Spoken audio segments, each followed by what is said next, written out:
이른바 가짜뉴스 많이 들어보셨죠?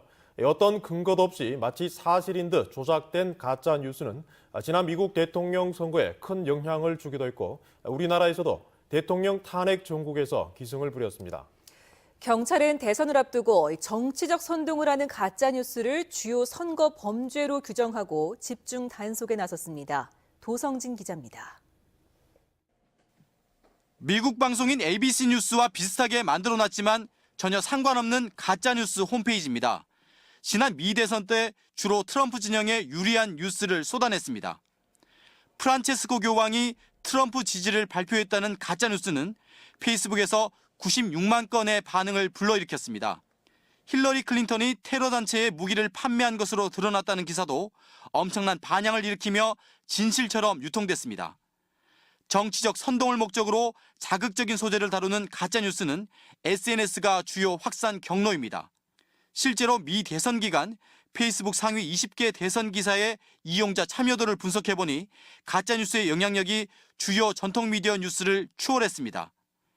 우리나라에도 대통령 탄핵 정국 동안 가짜뉴스가 기승을 부리면서 세대 간 이념간 갈등을 격화시킨 것으로 분석되고 있습니다.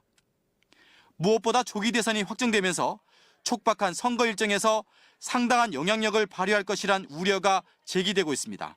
시민들이 아주 말하자면 사소한 그런 가짜 뉴스에도 굉장히 여론에 말하자면 큰 영향을 있게 됩니다. 그래서 판단에 엄청난 말하자면 이제 편향으로 작용하고 그래서 궁극적으로는 이 공론장 전체를 왜곡시키는 그런 악영향이 있다고 볼 수 있습니다.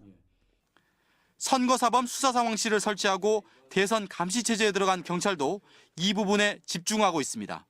사회적으로 문제시되고 있는 가짜 뉴스나 인터넷상 후보자 비방 등 흑색 선전, 그리고 선거 관계자에 대한 폭행, 협박 행위 등 선거폭력, 그리고 사조직을 동원한 불법 선거운동 이 세 개를 3대 선거범죄로 규정하고 집중 단속할 예정입니다.